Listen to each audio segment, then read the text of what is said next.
네, 성도 여러분 안녕하십니까? 네, 오늘 성경 교과 사과 공부하도록 하겠습니다. 사과 제목은 반대에 직면하여, 반대에 직면하여, 성전 건축의 반대에 직면한 느헤미야와 에스라의 이야기입니다. 기억절 에스라 5장 5절에 있는 말씀입니다.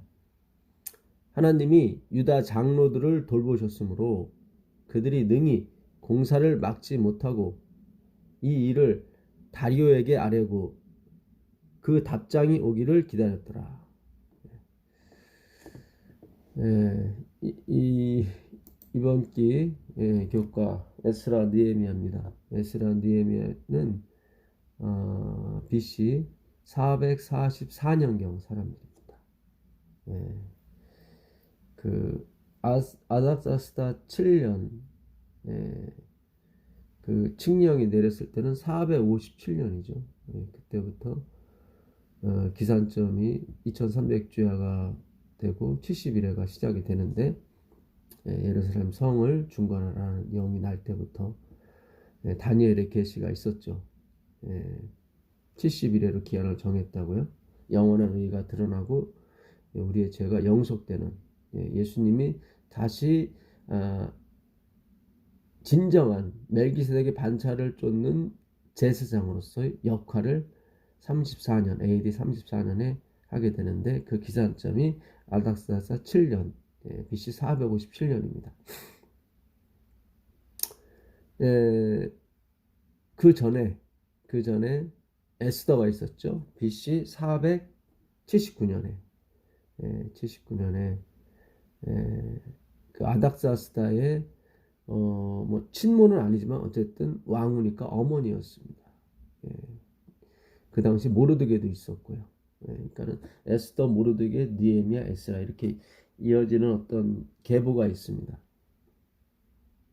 선지자들의 계보죠. 이 성전 건축, 이 성전 건축은 그 성전을 얘기하는 것이 아닙니다. 건물을 얘기하는 것이 아닙니다. 우리가 잘 이해하셔야 됩니다.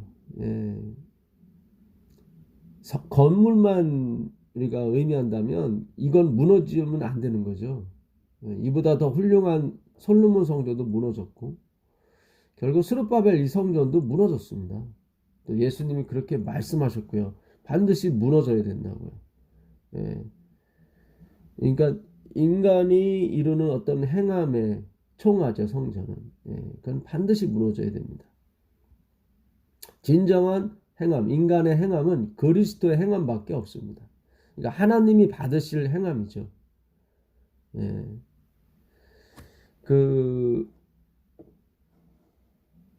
전에도 말씀드렸다시피 스가랴, 그러니까 우리가 이 느헤미야 에스라를 연구하려면 그 BC 520년경, 그러니까 느헤미야 에스라로부터 한 80년 전경 일이죠. 성전 그 중건령 2차 성전 중건령이 있을 때가 BC 520년경이었는데 그 다리오 왕 2년입니다. 다리오 왕 2년. 그때 쓰여진 책이 학계 스가랴입니다. 학계 스가랴. 학계는 축제라는 뜻이고 스가랴는 여호와께서 기억하신다 그런 뜻입니다. 그래서 그 스가랴 학계와 같이 에스라 느헤미야를 사실 봐야 됩니다.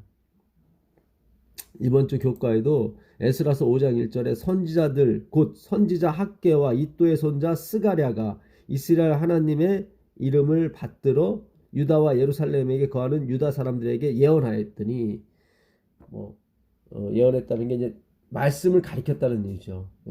말씀을 가리켰더니 이에 스아디엘의 아들 스룹바벨과 요사닥의 아들 예수아가 일어나 예루살렘 하나님의 전 건축하기를 시작하며 하나님의 선지자들이 함께 하여 돕더라 나옵니다. 그런데 그때에 강서편 총독들이 반대를 했죠. 그들이 나와 저희에게 이르되 누가 너희를 명하여 이 전을 건축하고 이 성곽을 마치게 하였느냐 하기로 우리가 이 건축하는 자의 이름을 고하였으니 쓰나 하나님이 유다 장로들을 돌아보셨으므로 저희가 능히 역사를 패하게 못하고 이 일을 다리오에게 고하더라. 예, 오늘 기억절이죠. 예, 그러니까 예, 이 성전 건축이 지체되고 있었을 때 하나님이 말씀을 학개와 누구를 통해서요? 예, 스가랴를 통해서 말씀을 보냈습니다. 예, 계속 성전 건축은 그 이후에 아수르가 BC 485년에 왕이 되는데요. 6년 후에 에스더가 왕후가 되죠. 그리고 그 후 14년이 지난 후에 아닥사스다가 또 왕이 됩니다. 비록 이렇게 하나님의 선자들이 있었지만 계속 방해를 받았어요. 방해를. 근데 방해를 받을 때마다 하나님의 말씀, 학개와 누구요? 스가랴를 통해서 말씀하셨어요. 그리고 백성들이 용기를 얻게 됐고, 다시 그 하나님의 전 건축이 시작이 됐습니다. 그 학개서 보시면 학개서는 그 뭡니까? 그 다리오 왕 그 2년 BC 520년이죠. 그때 그 2월달 7월달에 쓰여진 책이고 스가랴는 10월경에 쓰여진 책입니다. 그러니까 학개서가 먼저 쓰여졌죠. 학개서 2장 8절 은도 내 것이요 금도 내 것이니라 만군의 여호와의 말씀이니라 전에 나중 영광이 이전 영광보다 크리라. 왜냐하면 진정한 하나님 여호와께서 그 땅에 오실 거기 때문에 만군의 여호와의 말이니라 내가 이곳에 평강을 주리라 만군의 여호와의 말이니라. 그러니까 금도 내 것이고 은도 내 것이고 내가 다 할 것이다 그 얘기죠. 그러니까는 다리오 왕이 칙령을 내려서 그 페르시아의 그 보물 창고를 열어봤더니 그 고레스의 칙령이 나온 거예요. 그래서 고레스가 칙령을 내려서 세금을 걷어서 그 하나님의 성전을 짓는데 도와주게 되고 모든 그 주변에 있는 사람들을 도와주라. 그걸 읽게 되고 다리오가 다시 칙령을 내려서 6장 그 에스라 6장 6절에 도와주라고 세금을 걷어서 도와주고 모든 사람이 도와주라고 만약에 이 칙령을 어기는 사람은 내가 그냥 놔두지 않겠다. 그런 그 칙령을 또 다리오 왕이 내리게 됩니다. 근데 그 당시 하나님께서 말씀하시는 거예요. 그 다리오를 통해서 한 그 은과 금이 다 내 것이다. 내가 그렇게 한 것이다. 그렇게 말씀하시는 겁니다. 그 다음에 10월 달에 스가랴서 6장 12절에 보게 되면 고하여 이르기를 만군의 여호와께서 말씀하시되 보라 순이라 새싹이라 이름하는 사람이 자기 곳에서 돋아나서 여호와의 전을 건축하리라. 그러니까 순이라 하는 새싹이라 하는 그러니까 그 이사야 11장 11절에 보게 되면 다윗의 이새 줄기에서 그 새싹이 하나 싹이 나올 것인데 바로 다윗을 얘기하는 거죠. 근데 이건 다 성경은 누구를요? 그리스도를 예수님을 가리키게 되는 것입니다. 그러니까 하나님이 여호와의 전 자기의 전을 건축하리라 그런 뜻이죠. 그가 여호와의 전을 건축하고 영광도 얻고 그 위에 앉아서 다스릴 것이요 또한 제사장이 자기 위에 있으리니 이 두 사이에 평화의 의논이 있으리라 하셨다. 이 평화의 의논. 그러니까 아버지 하나님과 예수 그리스도 하나님의 아들인 예수 그리스도의 평화의 의논. 구속의 사업에 대한 진행에 대한 의논이 있었던 거죠. 근데 이거를 전을 지은 사람과 또한 그 옆에 있는 제사장 예수 그리스도죠.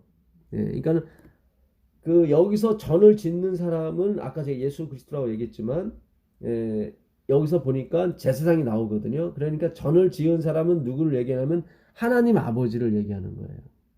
그러니까 하나님 아버지께서 여호와께서 말씀하시기를 내가 전을 건축할 것이고 그거는 새싹. 그러니까 사실 그 뜻을 이루는 분은 사실 예수님이시거든요. 그러니까 사실 예수님 안에 모든 분이 계세요. 아버지도 계시고 성령님도 계시고. 그리고 이스라엘의 성소 제도가 성소가 예수님이고 그 제물이 예수님이고 어린 양이요. 그 다음에 제사장, 대제사장이 또 예수님이에요. 그러니까 삼위 하나님이 함께 페리코레시스 함께 움직이시는 거예요. 함께. 이건 신비에 관한 거예요. 사실은. 어쨌든 우리가 굳이 구분을 하자면 전을 건축하시는 분이 아버지 하나님이시고 제사장이 누구예요? 예수 그리스도인데 그 두 사이 평화의 은연이 있었다는 거죠. 어쨌든 여기서 드리고 싶은 말씀은 전을 건축한 게 스룹바벨도 아니고 예수아도 아니고 느헤미야도 아니고 에스라도 아니라는 거죠.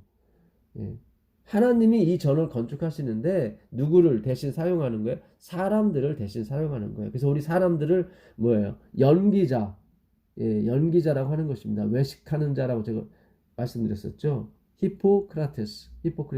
그러니까 우린 다 연기자예요. 엘렌 지 화이트도 우리가 전 시간에 제가 읽어드렸지만 우린 다 무대에서 연기하는 연기자예요. 그러니까 우리가 우리 안에서 움직이시는 혹은 내 딸이나 내 아내나 내 남편 속에서 움직이시는 그 하나님을 보실 줄 알아야 돼요. 그러니까 그 하나님과 내가 하나긴 하지만 하나라고 하는 것은 내가 움직인다는 거죠. 근데 하나님과 내가 하나이기 때문에 하나님이 존재하는 거예요. 우리 안에. 그러니까 우리 속에서 역사하시는 하나님을 보실 줄 알아야 돼요. 그러니까 하나님과 나를 내 안에서 이렇게 분리시켜 놓으시고 그 내 안에서 움직이시는 혹은 우리 가족 안에서 움직이시는 그 하나님 혹은 대통령이나 나라를 통해서 움직이시는 그 하나님을 보실 줄 아셔야 돼요. 그러면 여러분이 오해받지 아니하고 오해 없는 신앙을 하게 되는 것입니다. 실수 없는 신앙을 하게 되는 거예요. 여러분 행함으로는 결단코 구원받을 수 없습니다. 예수님으로만 구원을 받을 수 있어요. 그러니까 성경을 예수님으로 풀지 아니하면 하나님으로 풀지 아니하면 다 가짜입니다.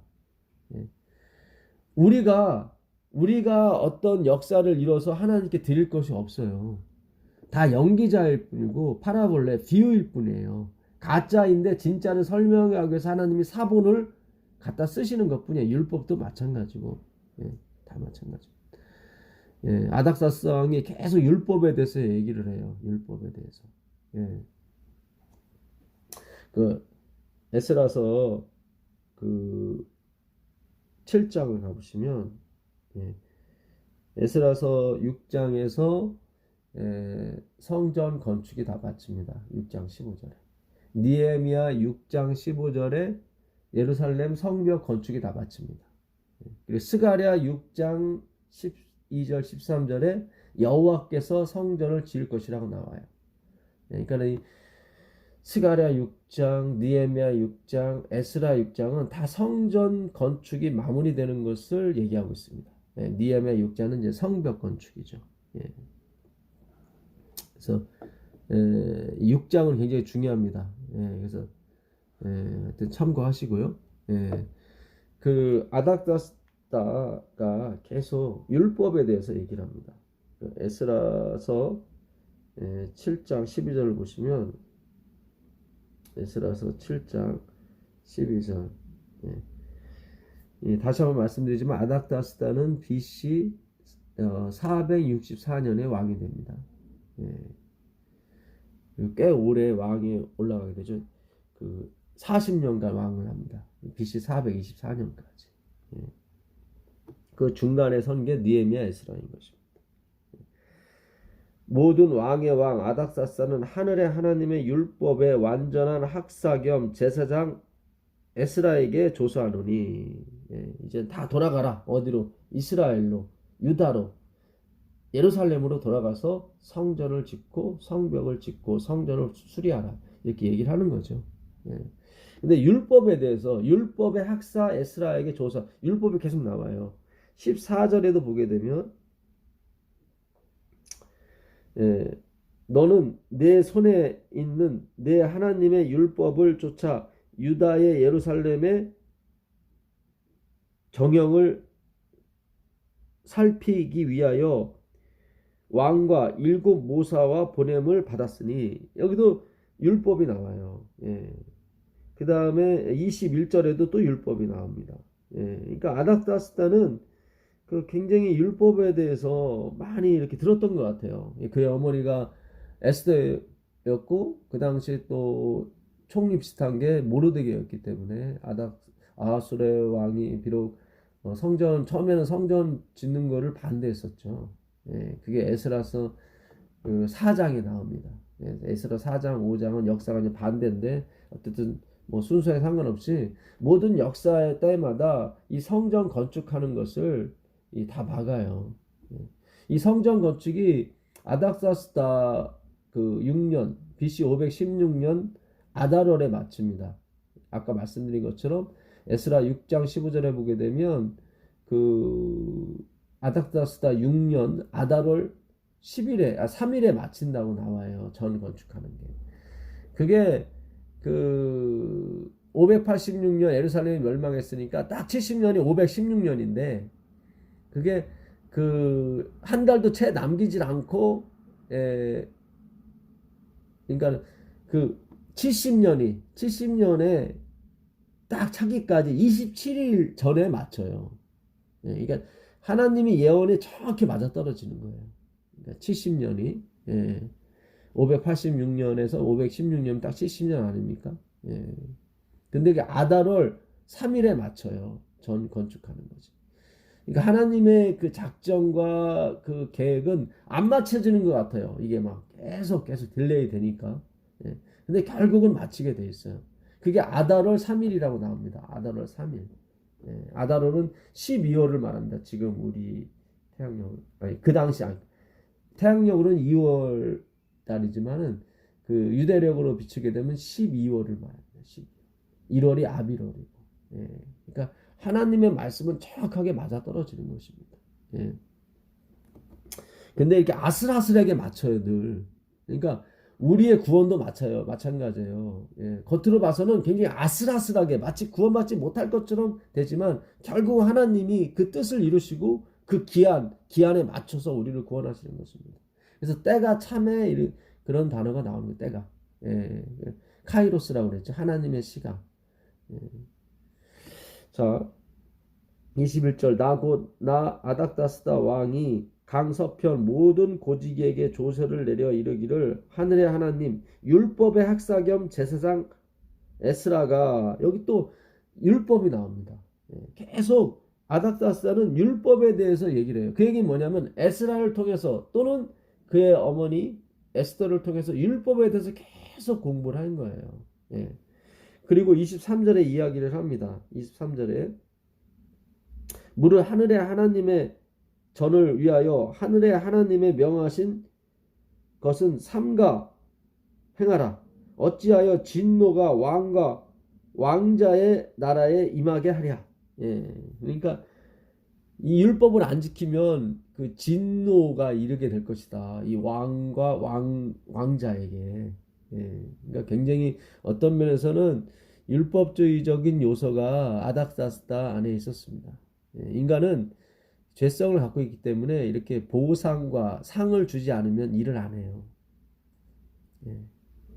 예. 계속 아닥사스다는 그 6장 10절에서도 이 왕가의 복을 빌어라고 계속 기복적인 신앙을 합니다. 예.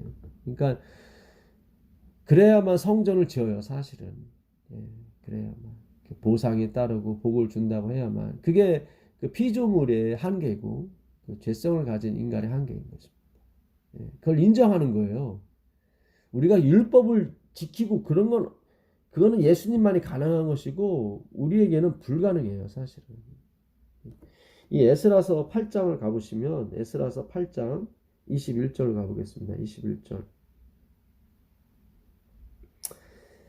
때에 내가 아하와 강가에서 금식을 선포하고 우리 하나님 앞에서 스스로 겸비하여 우리와 우리 어린 것과 모든 소유를 위하여 평탄한 길을 그에게 강구하였으니 그러니까 아닥사스다가 가라고 그랬단 말이죠. 예? 457년에. 그래서 에스리야 느헤미야가 짐을 꾸려서 가는데 에스라는 학자 아닙니까? 학사. 그래서 그 왕에게도 율법에 대해서, 율법 주소에 대해서 막 무척 많이 가르쳤을 거라고요. 예. 그러면서 이제 하나님의 위대하심, 하나님이 우리를 지키신다. 율법에 그렇게 기록되어 있다. 예. 그러니까 그 뭐 경비병이나 누구도 필요 없다. 이렇게 얘기했을 거라고요. 예.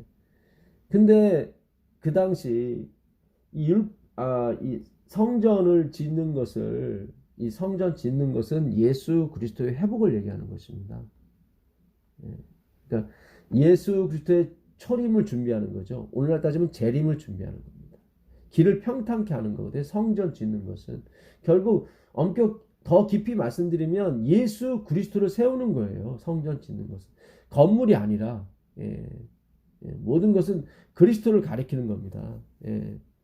이 성전을 하려 내가 사흘 만에 다시 일으키리라 요한복음의 2장 19절에 말씀하셨잖아요. 그랬더니 그들이 이 성전을 46년간 지었는데 네가 왜 또 성전을 헐라 하느냐. 예. 나중에 마태복음 26장 61절에 가게 되면 예수님을 정죄할 때 쓰는 표현이 그 표현이에요. 이가 성전을 헌다고 그랬다. 사흘 만에 일으키겠다고 그랬다. 그럼 성전 모독죄는 하나님 모독죄거든요.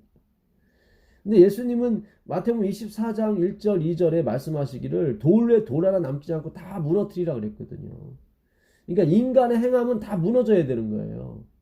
예. 사본도 오해는 하지 마세요. 예. 원본은 그대로 있으니까. 예. 사본이 무너진다는 얘기는 율법 자체가 무너진다는 게 아닙니다. 예. 원본은 그대로 진정한 율법이신 그리스도가 쓰시는 거죠. 그러니까 모든 사본들은 다 무너져야 되는 거예요. 그 무능력함, 무가치함을 증거해야 된다 이 말이죠. 예. 율법이 우리에게 해줄 수 있는 것은 아무것도 없어요. 정죄밖에 없어요. 정죄. 로마서 4장 15절에 율법은 진노를 이룬다고 그랬거든요. 율법이 없이는 죄가 없다고 그랬어요. 그러니까 율법이 있어야 죄가 존재하는 거예요. 사망아 너희 쏘는 것이 뭐냐? 사망이 쏘는 건 죄요. 죄의 권능은 율법이니라 나오거든요. 그러니까 율법은 진노를 이뤄요. 근데 왜 그것이 선하고 아름다우냐면 그리스도께로, 그러니까 예수님을 온전히 영접할 수 있는 어떤 그 계기를 만들어 주는 게 율법이거든요. 그래서 율법은 착하고 선하고 아름다운 거예요. 근데 그것이 우리에게 능력은 못 줘요. 왜냐면 사본이기 때문에. 사본은 능력이 없어요. 우리에게 정죄만을 가리키는 거예요. 우리에게 어떤 목표, 부담만 계속 주는 거예요. 그 부담이 존재해야 그리스도의 십자가가 우리에게 다가오는 것입니다. 그래서 우리가 율법주의에 처음에 들어가는 거예요. 그러니까 학사 에스라도 마찬가지예요. 느헤미야도 마찬가지고. 그러니까 느헤미야서에도 보게 되면 계속 복을 주십시오. 내가 12년 동안 나는 뭐 녹봉을 받지 않았습니다. 느헤미야 5장 14절에 보게 되면 나는 그 아닥다스다 20년부터 32년까지 12년 동안 난 녹봉을 받지 않았다. 18절에 보게 되면 월급을 받지 않으면서도 계속 소 잡고 양 잡고 막 포도주 주고 계속 자기의 재산을 쓴다고요.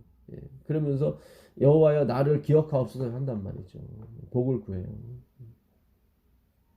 그러니까 계속 어떤 면에서는 그들이 그 인간의 한계를 드러낸 거죠. 근데 그들은 그걸 안단 말이죠. 그걸 알아요. 그 부족함을 드러내요. 이렇게. 오늘 에스라 그 8장 22절에 그 얘기가 나와요. 그러니까 그는 왕 앞에서 하나님이 전능하시니까 우리 다 지켜줄 거라고 얘기했단 말이죠. 근데 막상 떠나려고 하니까 겁이 나는 거죠. 덜컥. 근데 말은 해놨죠. 하나님이 다 지켜준다고. 그러니 뭐 군사를 달라고 할 수도 없고. 그러니까 금식 기도가 나오는 거예요. 예. 자, 에스라 8장 22절. 이는 우리가 전에 왕에게 고하기를 우리 하나님의 손은 자기를 찾는 모든 자에게 선을 베푸시고, 그러니까는 그러니까 하나님의 일을 위해서 가는 사람들은 하나님이 능히 지켜주실 것이다. 그 선을 베푸실 것이다. 그를 아닥다스다한테 확실하게 얘기해 줬거든요. 예. 그래서 자기를 지킬 필요가 없다고 얘기했단 말이죠. 에스라가. 근데 막상 떠나려고 하니까 겁이 나는 거예요. 이게 바로 에스라의 그 순수함인 거예요. 그가 가는 곳마다 성경 공부가 일어났고 율법의 연구, 율법 행하기를 즐겨했지만 그가 자신의 무력함, 무가참을 늘 공포했다고요. 이렇게 자기가 nothing이 됐을 때 하나님이 들어오시는 거예요. 그래서 온전해지는 거예요. 자기를 찾는 모든 자에게 선을 베푸시고 자기를 배반하는 모든 자에게는 권능과 진노를 베푸신다 하였으므로, 내가 이렇게 나쁜 일 하는 사람 하나님이 멸망케 할 것이고 그들을 진노의 어떤 것을 형벌할 것이다라고 했으니까 이렇게 얘기를 했는데, 왕한테 우리를 지켜주소서, 군사좀 보내주소서 말할 수가 없었다 이 얘기예요. 하였으므로 길에서 적군을 막고 우리를 도울 보병과 마병을 왕에게 구하기를 부끄러워하였습니다. 여기 나오잖아요. 부끄러웠다나 사실.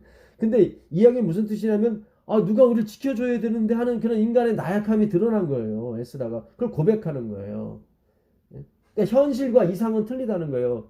그러니까 에스라가 읽었던 율법과 그 성경책은 전능한 하나님께서 지켜주실 것이다. 너희를. 우리가 그러잖아요. 하나님의 성전을 짓게 되면은 방해꾼들이 많은데 하나님이 그들을 치실 것이다.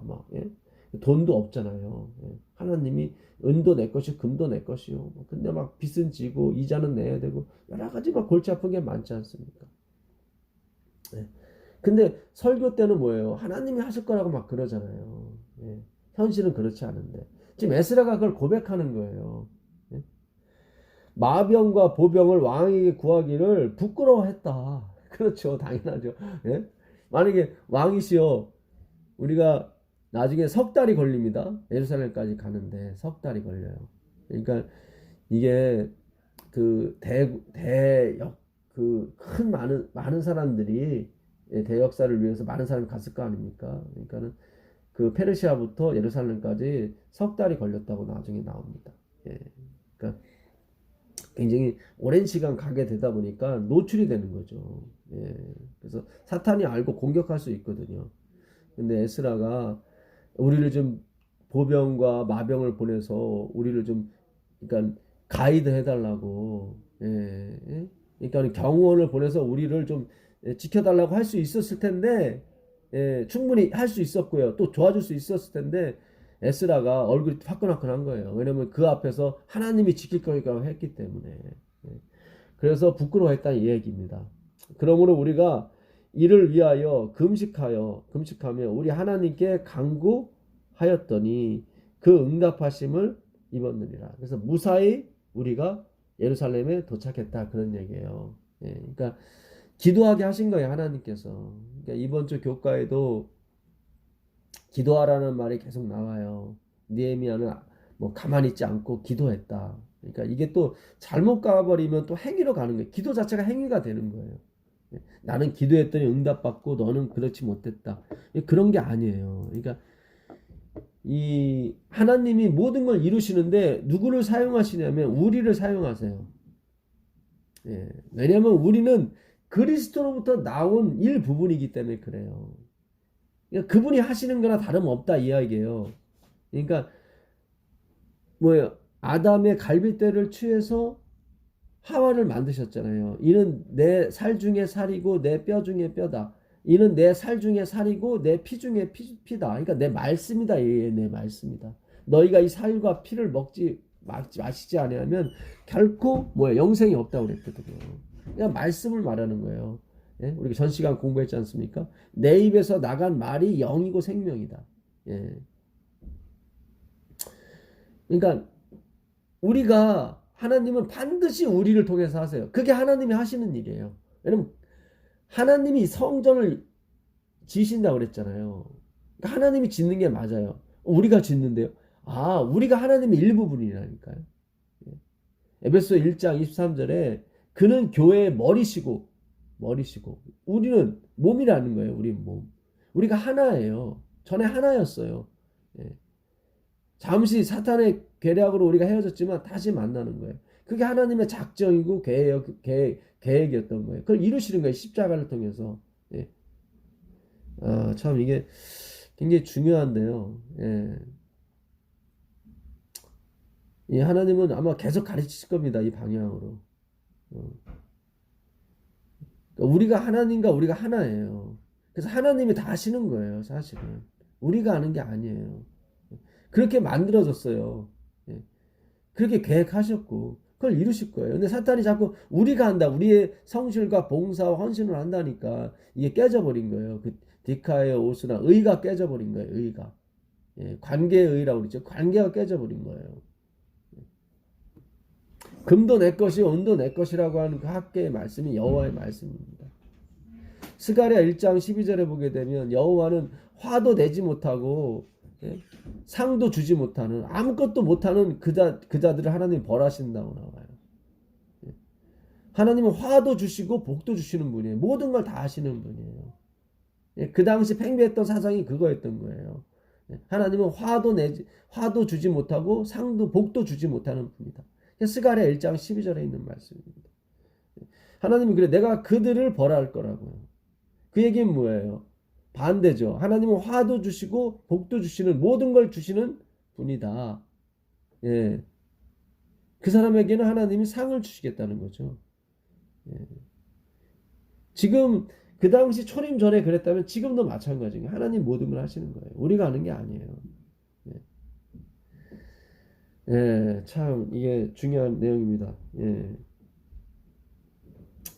그 에스라서 9장 9절로 가보시면 에스라가 다시 한번 자기의 그 나싱에 대해서 얘기를 하게 됩니다. 우리가 비록 노예가 되었사오나 우리 하나님이 우리를 그 복역하는 중에 버리지 아니하시고 바사 열왕 앞에서 우리로 긍휼히 여김을 입고 소성하여 우리 하나님의 전을 세우게 하시며 그 퇴락한 전을 수리하게 하시며 유다와 예루살렘에서 우리에게 울타리 우를 주셨나이다. 그러니까 하나님이 우리로 뭐를 하나님의 성전과 성벽을 건축하게 하시고 울타리를 주셨습니다. 예. 우리 하나님이요 이렇게 하신 후에도 우리가 주의 계명을 배반하였사오니 이거 보세요.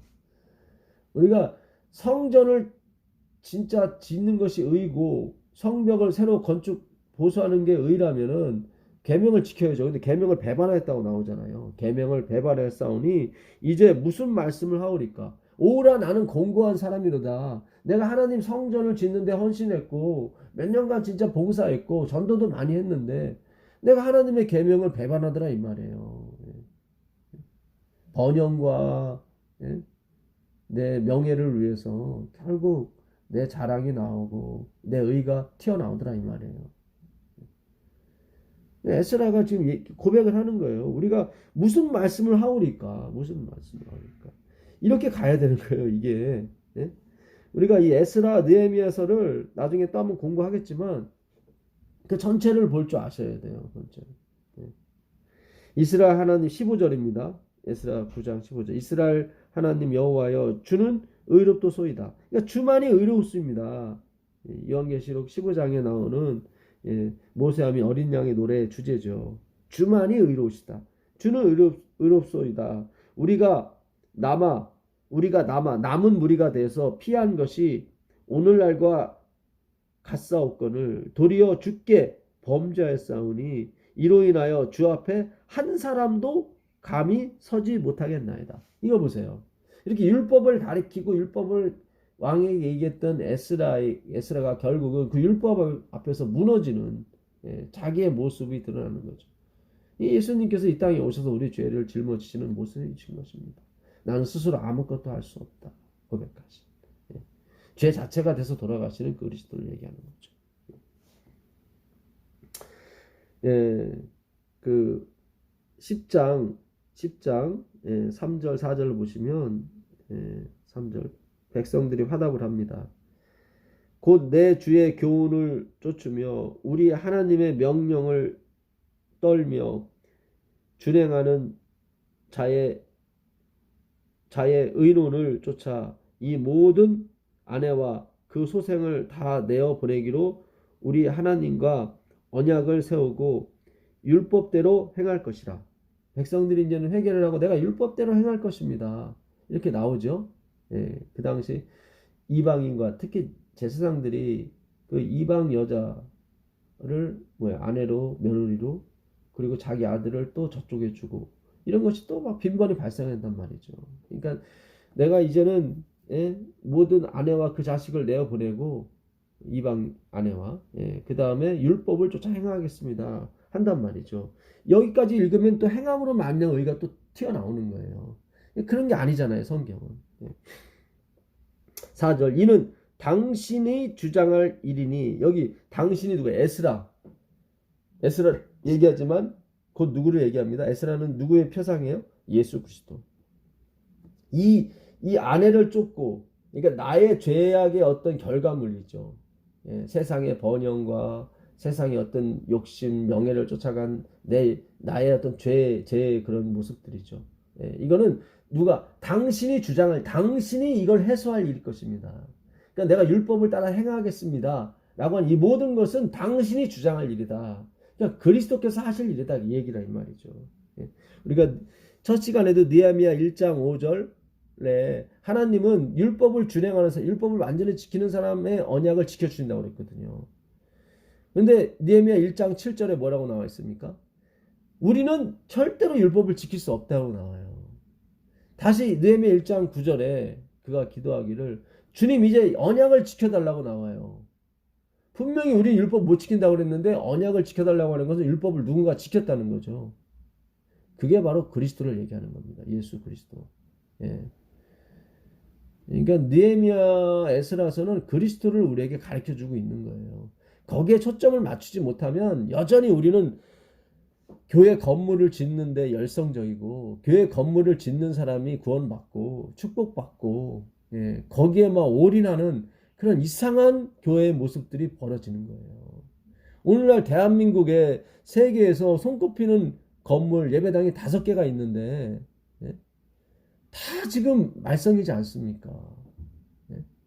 막 아들한테 막 대물림 하려고 하고 또 헌금 몇백억을 또 횡령을 하게 되고 아들한테 주고 참 이게 여러분 진짜 건물이 아니에요. 예수님이 그러시잖아요. 이 성전을 헐라 내가 사흘 만에 다시 일으킬 것이다. 그 요한복음 2장 19절에 보시면 예수께서 대답하여 가라사대 너희가 이 성전을 헐라 내가 사흘 동안에 일으키리라. 유대인들이 이르되 이 성전은 46년 동안에 지었거늘 네가 3일 동안에 일으키겠느냐 하더라. 그러나 예수는 성전된 자기 육체를 가리켜 말씀하실 것이다. 그래요. 예수님이 그 죄를 다 안고 돌아가셔서 그 지성소의 문을 열어 제끼신 거예요. 그래서 우리가 하나님의 영광 가운데 있을 수 있도록 허락하신 겁니다. 이것이 마태복음 26장 61절에 그들이 고소할 조건이 되는 거예요. 이가 성전을 헌다고 그랬다. 그래갖고 대제사장이 막 자기 옷을 찢고 난리를 치지 않습니까? 마태복음 26장 61절에.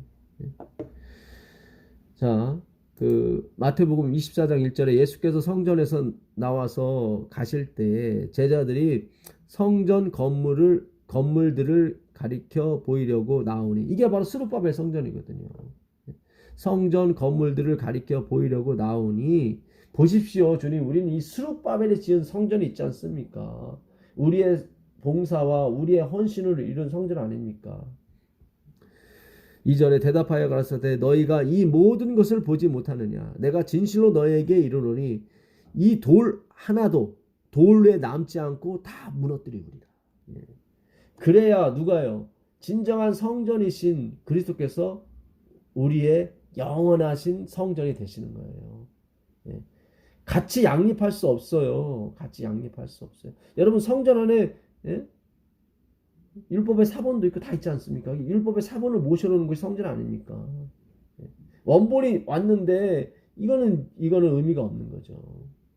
그러니까 요한계시록 19장 22절 23절에 보게 되면 하나님 어린 양께서 이제는 성전 하나님이 성전이 되십니다. 그래서 새 예루살렘 안에는 성전이 없어요. 요한계시록 한번 가볼까요? 그 아까 에스라서 10장 4절에 이는 당신의 주장할 일이니 일어나소서 우리가 도우리니 힘써 행하소서. 그러니까 주님이 이 일을 행하셔야 됩니다. 그 얘기를 하는 것입니다. 그 요한계시록 19장 한번 가보세요. 요한계시록 19장 22절 보겠습니다. 요한계시록 19장이 아니라 21장입니다. 21장 21장 22절 성 안에 성전을 내가 보지 못하였으니 이는 주 하나님 곧 전능하신 이와 및 어린 양이 그 성전이 되십니다. 성전이십니다. 그러니까 결국은 이 성전은 그리스도를 하나님을 상징했던 거예요. 요한계시로 마치지 않습니까? 그 성은 하나님의 비침이 쓸데없으니 이는 하나님의 영광이 비치고 어린 양이 그 등이 되심이니라. 어린 양이 그곳에 하나님이 그곳에 있기 때문에 더 이상 해와 달도 필요가 없는 거예요. 그러니까 모든 것이 다 뭐예요? 하나님으로 기결되는 거예요. 모든 것이. 이거를 읽지 못하고 성전 건축이 마치 우리의 사명인 것처럼 착각하는 경우가 있어요. 그렇지 않다니까요. 오늘 에스라가 고백을 하잖아요. 여러분 느헤미야가 결국 이렇게 봉급도 받지 않고 또 산발랏이나 그 암몬 사람 도비아나 산발랏이 도와주겠다고 그러잖아요. 근데 거부한다고요.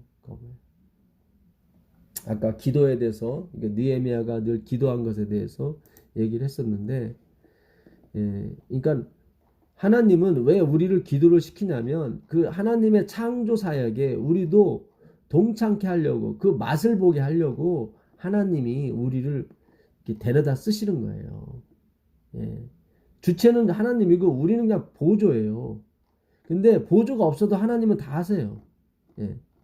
근데 왜 우리를 자꾸 기도하게 하시고 자꾸 마치 우리가 하는 것처럼 보이게 하시냐면 그분의 뜻이고 또한 그분이 누리는 그 창조의 그 기쁨을 우리도 느끼게끔 해주는 거예요. 마치 제가 리어카를 끌고 가고 있는데 은영이가 제 딸 은영이가 어린 은영이가 아빠 도와주겠다고 뒤에서 미는 형상과 같은 거예요.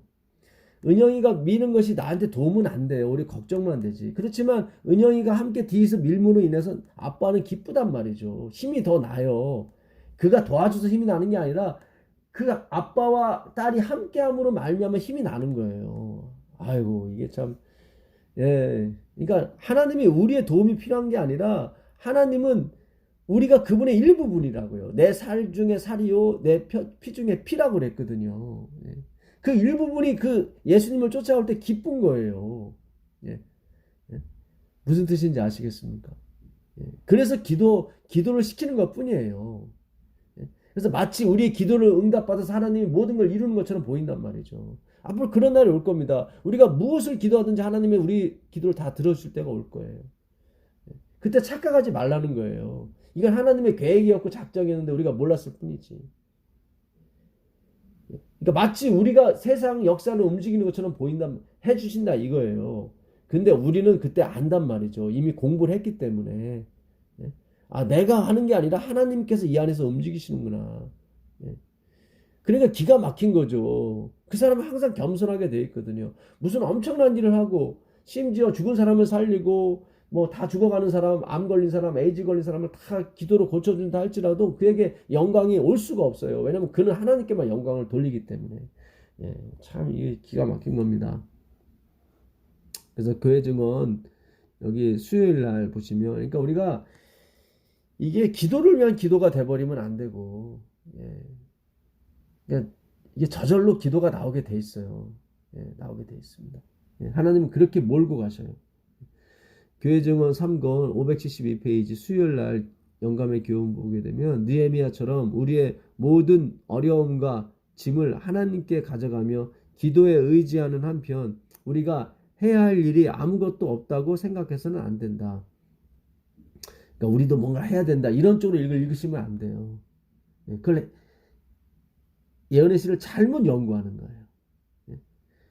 우리는 기도함과 동시에 깨어 있어야 한다. 깨어 있는 게 뭐예요? 전에 말씀드렸잖아요. 예수 그리스도께 모든 관심을 쏟는 거, 그분에게만 기름을 붓는 거, 그걸 깨어 있는다고 표현을 했던 것입니다. 영혼을 속이는 일에 우리의 원수들이 우리 유리한 위치에 서지 못하도록 우리는 그들의 활동을 경계해야 한다. 예. 그러니까 하나님께서 우리가 예수 그리스도께 초점을 삼는 게 바로 성전 건축이에요. 오늘날 성전 건축. 예? 왜냐면 성전은 하나님이시니까. 예. 하나님이 성전이심이라 나와 있잖아요. 성경에. 아까 요한계시록 21장 22절에 보니까. 어린 양과 그 하나님이 성전이에요. 성전. 예. 그러니까 성전 건축은 하나님 건축이에요. 예수 그리스도 건축이에요. 그걸 복음 전파라고 하는 거예요. 거기에 우리께 아무것도 섞이지 않는 거예요. 예. 거기에 자꾸 섞이려고 하는 것을 경계해야 하는 거예요. 예. 주님, 우리의 기도는 주님, 우리가 예수님의 은혜에만 초점 맞출 수 있도록 해주세요. 여러분, 그래야 율법이 지켜져요. 그래야. 그리고 그렇게 율법이 지켜져야 나한테 영광이 안 오고 하나님께만 영광이 간다 이 말이죠. 예. 11금이 아니라 내 재산 모든 것을 바쳐도 예? 예? 내 자랑이 하나도 안 나오는 거예요. 우리는 11금 드리면서 자랑이 나오잖아요. 나는 일에 2번 금식하고 소득의 11조를 드리나이다. 11조만 10분의 1 드리면서도 자랑이 나오는데 사도행전 2장에 보니까 그들이 뭐예요? 예? 다그 니고데모나 아리마다 요셉이 거기 함께 했거든요. 그 부자들이 자기 걸 다 이렇게 내놔도 거기 니고데모 아리마다 요셉이 다 바쳤다는 이름이 안 나오잖아요. 이게 굉장히 중요한 겁니다. 이거 오늘 우리가 이 마지막 재림을 마치기 위해서는 사랑은 자랑하지 아니하며 성내지 아니하며 이것이 필요하단 말이죠. 사랑은 예수 그리스도는 자랑치 않아요. 굉장히 중요한 걸 오늘 또 공부하고 있는 것입니다. 사실 이 에스라 느헤미야가 어려워요. 어려운데 이렇게 하나씩 공부해가면 결론이 이렇게 나는구나. 아닥사스다가 계속 율법 그 7장을 읽어보면 그 에스라는 율법의 준행, 율법을 가르치는 일에 아주 열성적이라고 나온단 말입니다. 근데 그가 자기의 무력함을 깨닫더라고요. 경비병을 좀 보내주세요 라고 자기 마음에서 나온다 이 말이죠. 근데 차마 얘기를 못하고 그러니까 금식이 나오는 거예요. 기도가 나오는 거예요. 주님 우리를 지켜달라고. 내가 말은 이렇게 했지만 난 무섭다고 두렵다고. 그게 아까 에스라서 8장 22절 내용 아니겠습니까? 9장에서 더 무너지죠. 에스라가. 내가 무슨 말을 하오리까 이렇게 나오잖아요. 오라 나는 공고한 사람이로다. 주님 앞에 한 사람도 제대로 서는 사람이 없습니다. 나오는 거예요. 그러니까 이 일은 오직 당신께서 주장하실 일이다. 예수 그리스도를 얘기하는 겁니다. 그래서 하나님 우리 기도하게끔 하셔요. 그래서 우리가 마치 역사를 쓰는 것처럼 하게 하셔요. 기쁘죠. 근데 우리는 이미 그 율법의 강을 건너온 사람들이기 때문에 그 사망의 강을 하나님의 은혜, 십자가의 은혜로 건너온 사람이기 때문에 내가 아무것도 이 일에 한 것이 없다는 걸 우리 스스로 너무 잘 안단 말이죠. 내가 입술로 그걸 꼭 얘기 안 해도 우리가 너무 입술로 하는데 너무 집중할 필요는 없어요. 무슨 일을 해도 하나님이 하셨습니다. 이렇게 할 필요는 없어요. 우리 마음판에 새겨져야 돼 그게. 설사 내 입에서 뭐 자랑하는 말이 나오실지라도 내 본성 속에서는 이 일은 하나님이 하신 거야 라고 느껴지게 되면 그는 이 하나님의 은혜로 가리움 받을 수 있는 것입니다. 십자가의 보혈을 인정하는 거니까 하나님이 이 일을 십자가를 통해 하셨다는 걸 인정하는 거니까.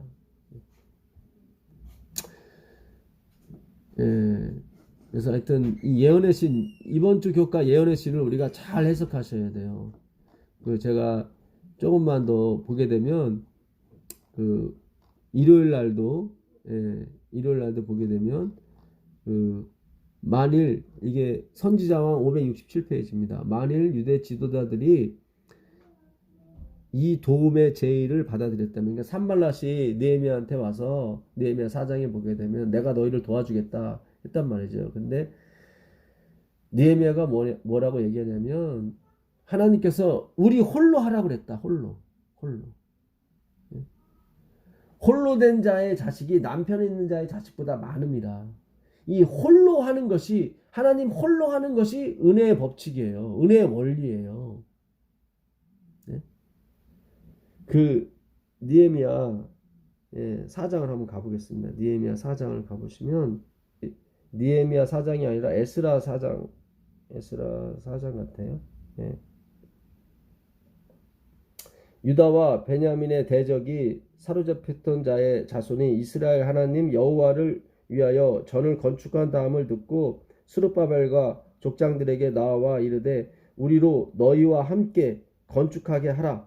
우리도 너희 같이 너희 하나님을 구하노라. 아수르 왕 에알삭돈이 우리를 이리로 오게 한 날부터 우리가 하나님께 제사를 드리노라. 스룹바벨과 예수아와 기타 이스라엘 족속들이 이르되 우리의 하나님의 전을 건축하는데 너희는 우리와 상관이 없느니라. 바사왕 고레스가 우리에게 명하신 대로 우리가 이스라엘 하나님 여호와를 위하여 홀로 건축하리라. 이게 우리가 느헤미야 때가 아니라 BC 520년 스룹바벨 때입니다. 다리오 왕 때.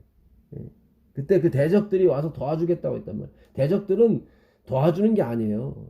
그들은 섞인 거기 때문에. 그들도 여호와를 구한다고 그래요. 근데 섞인 사람들이기 때문에 안 되는 거예요. 하나님 홀로 이 일을 하시는 거예요. 예수 그리스도 홀로 이 일을 하시는 거예요. 그게 바로 하늘의 법칙이고 은혜의 원리인 것입니다. 우리가 하는 것도 하나님 홀로 하시는 거예요. 왜냐면 우리는 하나님의 일부분이기 때문에. 내 살 중에 살이고 내 뼈 중에 뼈라고 나오잖아요. 그분이 교회의 머리고 우리 몸이거든요. 그래서 그 유대 지도자들이 도움의 제의를 받아들였다면 우상 숭배가 들어올 문을 열어놨을 것이다. 우상 숭배라고 하는 것은 인간의 힘의 원리에 지배된 사상을 얘기하는 겁니다. 돈 없이는 성전 못 져 이런 사상 있지 않습니까? 그들은 사마리아 사람들의 불성실을 분간하였다. 그들은 이 사람들과의 동맹을 통하여 얻는 도움은 그들이 여호와의 분명한 명령을 따름으로써 받을 복과 비교하면 아무것도 아니라는 것을 깨달았다. 이 여호와의 분명한 명령을 따름으로 이게 뭡니까? 그리스도를 믿는 걸 얘기하는 것입니다. 이 구약에 나오는 명령은 신약에 다 그리스도로 바뀌어요. 글자 자체가.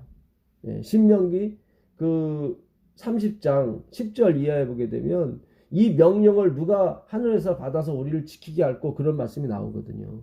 그게 로마서 10장 5절 이하에 믿음으로 만명 의에 대해서 얘기를 합니다.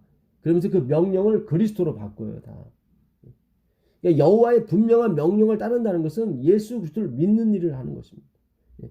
그 일은 그 행위로 가는 내가 뭐 어떻게 해서 이런 행위 율법을 지켜서 뭐 하는 그런 행위로 받는 복과 비교하면 그 행위로 받는 복은 아무것도 아니라는 거죠. 오직 그리스도로 가는 복이 진짜 큰 복인 거예요. 월요일날 선지자왕 576페이지 보게 되면 학계를 통하여 주신 열렬한 호소와 격려는 스가랴에 의하여 강조되고 첨가되었는데 하나님께서는 스가랴를 일으켜 학계를 보좌하게 하시고 일어나 건축하라는 주님의 명령을 수행하도록 이스라엘을 경고하게 하셨다. 스가랴의 최초의 기별은 하나님의 말씀은 결코 실패하지 않는다는 보증과 확실한 예언의 말씀을 듣는 사람들에게 이르러 올 복에 대한 약속이었다. 그러니까 이 복에 대한 약속은 바로 복 대신 그리스도를 얘기하는 것입니다. 복 자체가 되시는 하나님의 말씀은 결코 실패하지 않는다는 것은 하나님의 말씀은 누구예요? 태초에 말씀이 계시니라 이 말씀과 하나님과 함께 계시니 그는 하나님 말씀이다 나왔단 말이죠. 예수 그리스도를 얘기하는 거예요. 이 하나님의 말씀은 예수 그리스도는 결코 실패하지 않는다는 보증과 확실한 예언의 말씀을 듣는 사람들에게는 뭐예요? 그 사람들에게 이르러 올 복에 대해서 얘기를 하는 거예요. 학계와 이 스가랴가 하는 것은 얘기하는 것은 그리스도를 얘기하는 것입니다. 그리스도를. 화요일날 선지자왕 573페이지 보게 되면 1년 이상이나 성전은 관리되지 않았고 거의 방치 상태에 있었다. 이건 지금 이 성전은 누구를 가리킨다고요? 예수 그리스도. 그러니까 예수님이 지금 라오디교에서 방치됐다 이 말이에요. 그 얘기를 하는 거예요. 지금 건물을 얘기하는 게 아니에요. 이 건물을 얘기하는 거라면 예수님이 그 예루살렘 성전을 무너뜨리면 안 되죠. 왜 그걸 무너뜨리세요? 무너질지라도 빨리 세우셔야 되는 거죠. 예? 지금 멸망에 가증한 것이 거룩하게 곳에 선 것을 보거든 있는 자는 깨달을진저라는 말씀이 마태복음 24장에 나와 있습니다. 멸망에 가증한 것이 거룩한 곳에, 거룩한 곳은 예루살렘 그 성전 자리, 무너진 성전 자리 다시 성전을 세우려는 의도가 있단 말이죠. 캐톨릭이 계속 지금도 여전히 유대인들에게 그곳에 성전을 지어주겠다고 얘기를 하는 것입니다. 멸망에 가득한 것이 거룩한 곳에 선 것을 보거든 읽는 자는 깨달으라고 나온단 말이죠. 분명히 보세요. 앞으로 그 예루살렘 성전, 무너진 성전 안에 분명히 어떤 성전이 그 우상의 어떤 멸망에 가증한 것들이 서게 될 것입니다. 그들의 입이 뭐라고 그래요? 이게 예수를 위한 것이라고 그러고 하나님을 위한 것이라고 하면서 진단 말이죠. 마치 산발랏이나 그 대적들이 와서 성전 건축에 우리도 하겠다고 도와주겠다고 하는 것은 아니에요. 그건 어불성설인 것입니다. 이렇게 우리가 성전을 잘못 깨닫고 예수님께 연결시키지 못하면 결국 방치하게, 예수님을 방치하게 놓는 겁니다. 백성들은 저희 집에 거하면서 현세의 번영을 얻고자 노력하였으나 그들의 형편은 비참하였다. 이렇게 예수님을 방치해 놓으면 그들의 형편은 비참해지는 거예요. 그들은 일하는 것만큼 번영하지 못했다. 그러니까 많은 분들이 율법을 열심히 지켰는데 소위 말해서 우리가 봤을 때 인본주의, 행함주의, 율법주의였죠. 뭔가 열심히 하는데 계속 안 돼요. 일이. 계속 실패하고. 그들은 성전을 방치하지 않았어요. 성전 있는데 열심히 헌금했고 저 자신도 막 성전 짓는데 진짜 열심히 했습니다. 근데 하는 일마다 진짜 족족 안 되더라고요. 그거는 진짜 성전이신 그리스도를 방치해놨기 때문에 그렇게 되는 것입니다. 반대로 얘기하면 이제 예수 그리스도를 방치해 놓지 않으면은 그들이 하는 일마다 하나님께서 은혜와 복을 내려주신다는 뜻인 것입니다. 그들은 일하는 것만큼 번영하지 못했다. 그렇죠. 밑 빠진 독에 물 붓기식으로 갔단 말이죠. 모든 자연의 요소들은 저희를 해하려고 음모하는 것처럼 보였다. 그래요. 뭐 환경도 도와주질 않고 가족도 도와주질 않고 모든 게 도와주질 않는 것처럼 보인단 말이죠. 누구를 방치했을 때, 성전 대신 그리스도를 방치했을 때, 오늘날 우리가 이것을 비유하자면 그렇다는 것입니다. 비유가 아니라 그게 맞는 거예요.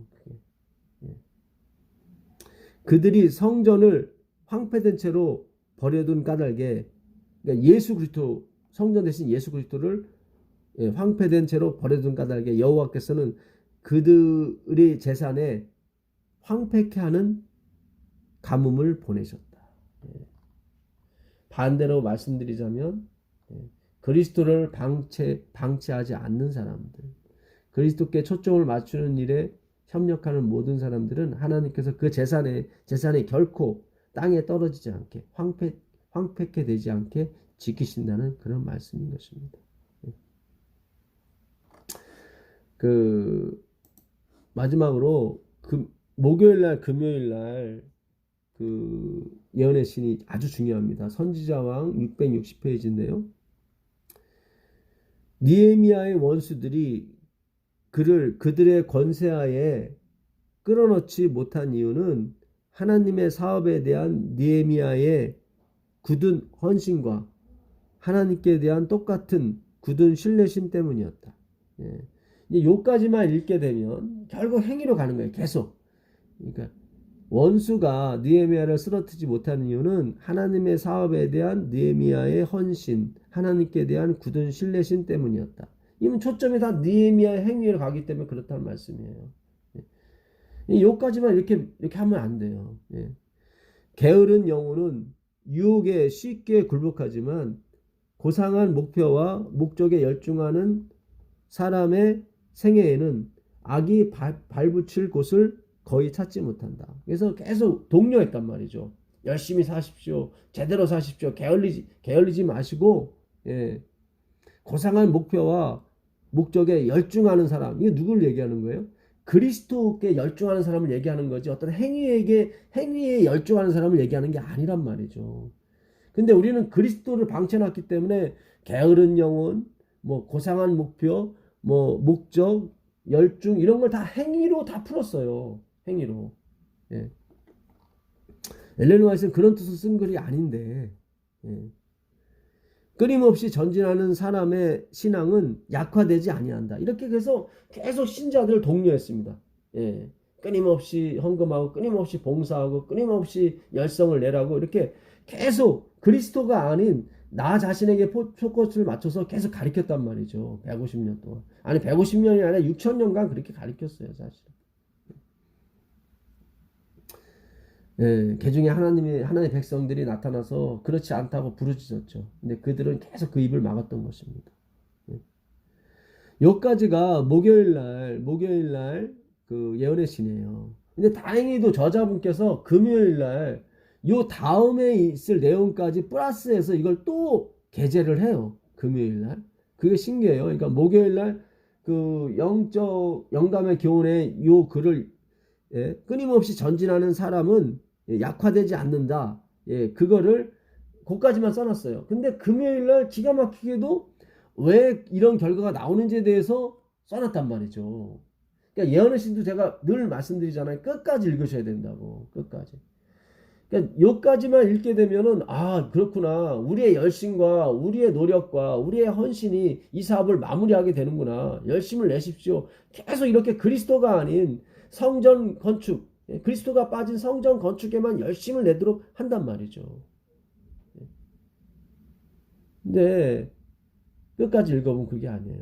항상 화이트보이는 이 모든 것을 하시는 분은 그리스도다. 그분의 사랑이 이걸 이끌어갈 것이고 그분의 열심이 이끌어갈 것이다. 그렇게 해서 귀를 맞춰요. 항상. 근데 다행히도 저자분께서 금요일날 그걸 끝에를 제대로 써놓으셨더라고요. 인용을 하셨더라고. 그러니까 엘렌 지 화이트이 끊임없이 전진하는 사람은 신앙이 약화되지 아니한다로 마친 게 아니라 이는 이렇게 끊임없이 전진하는 사람이 있는 이유, 그 사람이 실패하지 않는 이유는 그가 누구죠? 르헤미야가 그가 사방에서 범사에 그분의 선하신 목적을 성취하시는 무한하신 하나님의 사랑을 깨닫는 까닭이다. 아 맞습니다. 이거예요. 이는 이렇게 그가 악에 굴복하지 않고 산발랏이나 뭐 도비아나 게셈이 와서 아무리 방해하려고 해도 그가 넘어가지 않는 이유는 사방에서 모든 곳에서 범사의 모든 일에 그분의 선하신 목적을 성취하시는 무한하신 하나님의 능력, 사랑을 체험하고 깨달은 이유다. 그거예요. 여기까지 가셔야 돼요. 그래야 느헤미야서를 엘렌 지 화이트의 글을 읽었다고 우리가 얘기할 수 있는 겁니다. 하나님의 참된 종들은 흔들리지 않는 결심을 가지고 일한다. 어떤 흔들리지 않는 결심이에요? 나는 반드시 예수 안에 있을 것이다. 반드시 예수님이 일을 하실 것이다. 그 흔들리지 않는 결심을 얘기하는 거지 내가 어떤 일을 하겠다는 그 결심을 얘기하는 게 아닌 것입니다. 이건 꼭 명심하시길 바라요. 하나님의 진짜 참된 종들은 흔들리지 않는 결심, 오직 예수, 오직 은혜, 오직 성경, 거기에 그들의 포커스를 맞추게 되는 것입니다. 그 까닭은, 그들이 흔들리지 않는 까닭은 그들이 끊임없이 은혜의 보호자를 의지하기 때문이다. 이거 보세요. 그들이 이렇게 흔들리지 않고 끊임없이 갈 수 있는 이유는 끊임없이 은혜의 보호자를 의지하고 있기 때문인 것입니다. 끊임없이. 은혜의 보호자에 누가 계세요? 그리스도, 하나님 아버지 그리스도가 계시잖아요. 요한계시록에 보니까. 그래서 이 느헤미야에서도 보게 되면 느헤미야서 6장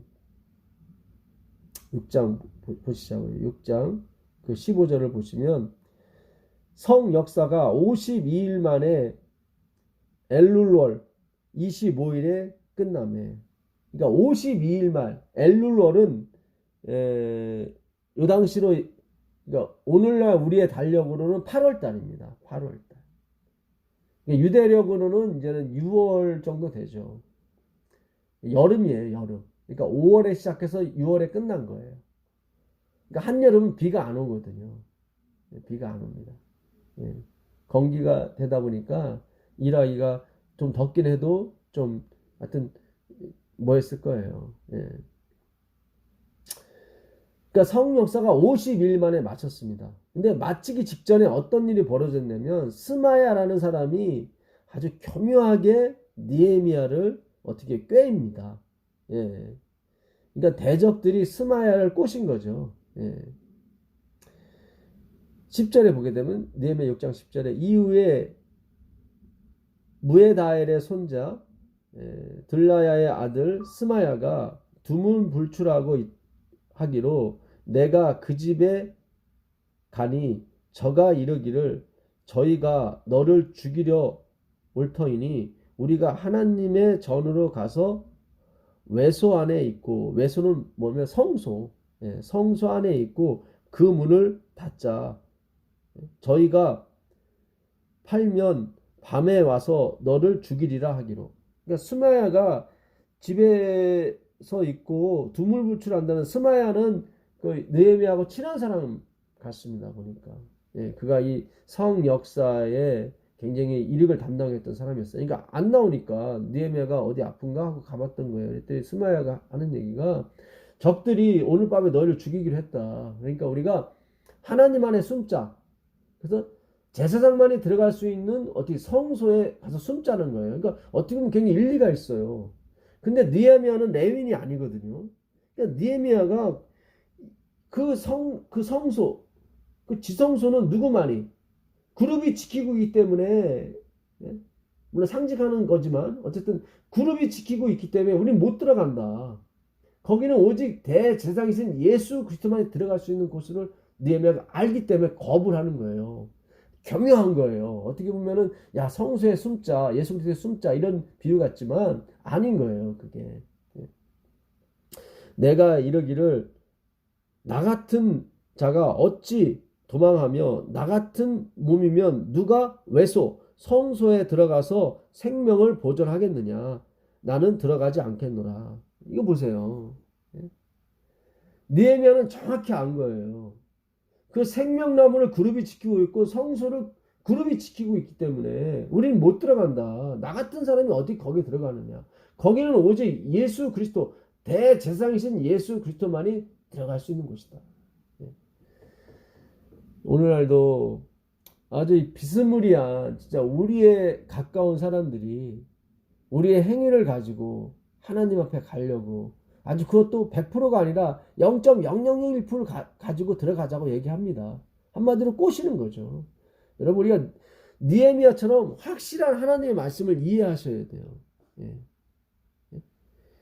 그래야 우리가 그 유혹에 스마야는 같은 유다인이고 같이 뭡니까 성벽 재건에 열심히 했던 사람이란 말이죠. 느헤미야가 찾아갈 정도 되면 그의 위치가 영향력이 대단한 사람인데 그도 헷갈려가지고 느헤미야한테 우리가 살기 위해서는 뭐야? 그 성소에 들어가자. 언뜻 봐서는 좋은 일 같죠. 그러나 느헤미야가 하는 얘기가 뭡니까? 나 같은 몸이 어찌 외소에 들어가서 생명을 보존하겠느냐. 그렇게 할 수가 없다. 외소는 나 같은 몸이 들어가는 자가 아니다. 거기는 예수님만이 들어가. 그러니까 율법과 이런 거 우리가 율법을 지켜야 된다. 그래야 구원 얻는다. 이렇게 아주 어떤 면에서는 굉장히 도덕과 이 세상이 가리키고 있는 도덕과 윤리에 비춰서 맞는 것처럼 보이죠. 여러분 하나님이 생각하는 도덕과 윤리 인간이 생각하는 도덕과 윤리는 차원이 틀립니다. 그걸 잘 이해하셔야 돼요.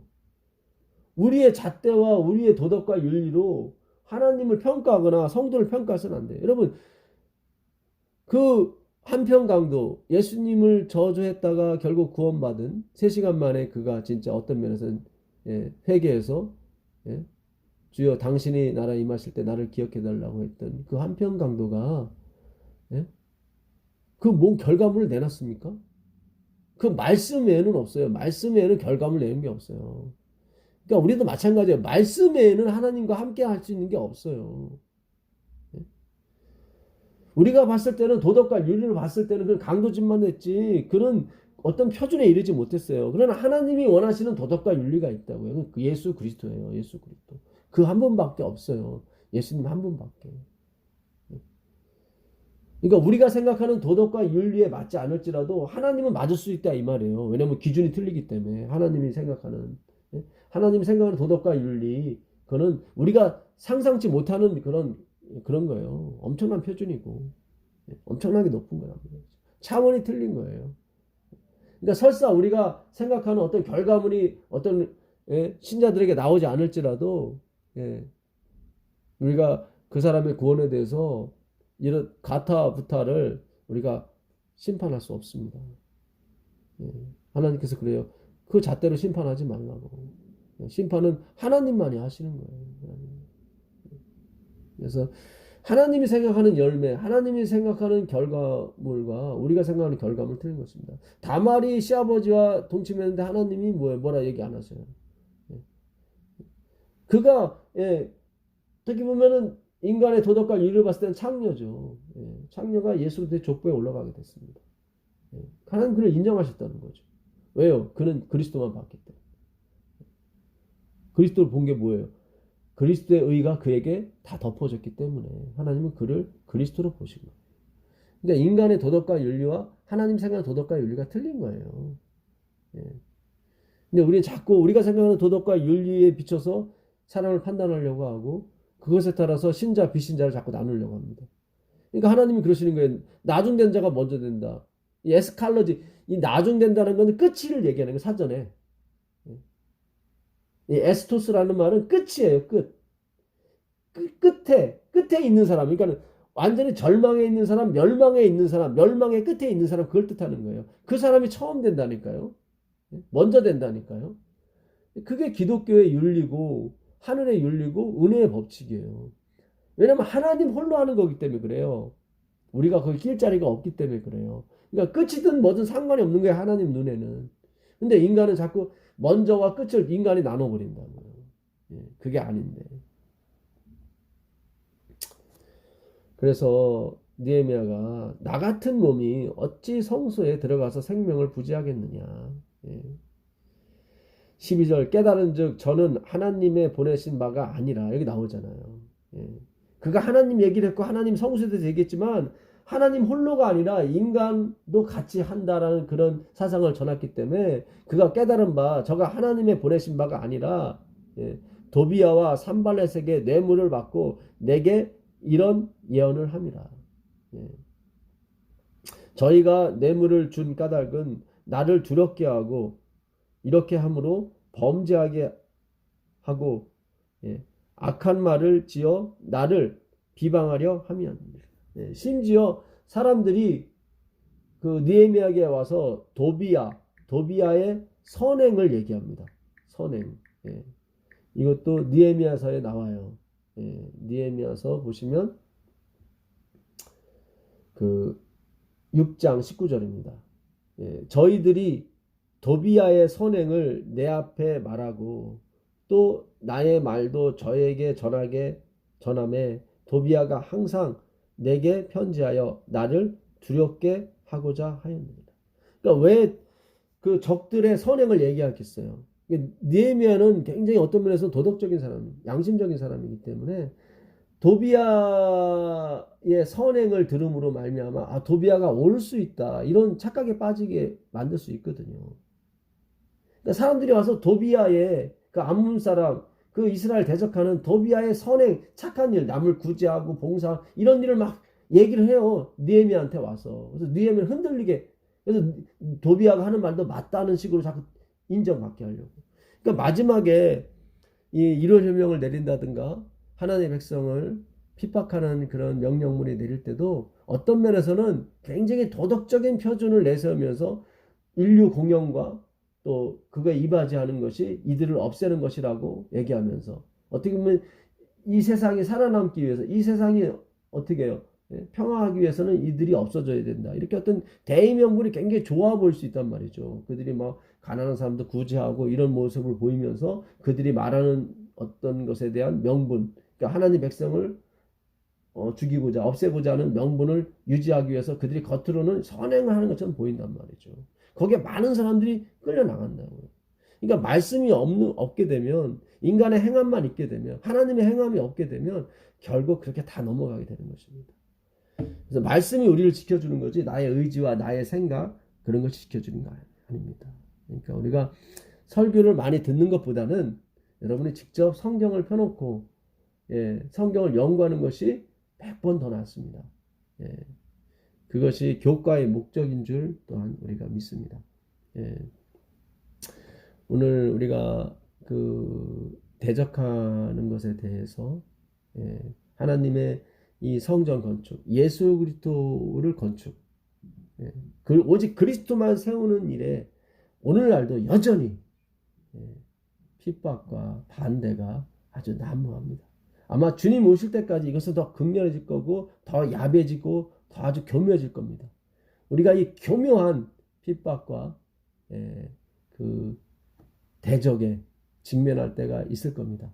그럴 때마다 우리가 마음으로 하나님께 기도하고 예수님께 도움을 요청하는 그럼으로써 나의 어떤 부질없음, 나의 무가치함을 다시 한번 확인하고 정말 하나님의 은혜를 누리고 있음에 대해서 감사하고 그 은혜를 찬양하고 그 예수님의 그 놀라우신 공로를 우리가 받음으로 말미암아 그 하나님께서 주시는 은혜를 풍성히 누리는 여러분과 제가 되기를 간절히 바라면서 오늘 공부 마치겠습니다. 하늘에 계신 아버지 하나님 감사합니다. 오늘도 여전히 이 하나님의 복음 전파에 많은 대적들이 교묘하게 끼어들고 있습니다. 주님, 이것을 과감하게 우리가 구별하고 분별할 수 있도록 허락하여 주셔서 진정한 성전이신 그리스도를 세우는데 부족함이 없도록 인도하여 주시옵소서. 우리 주 예수 그리스도의 이름으로 기도합니다. 아멘.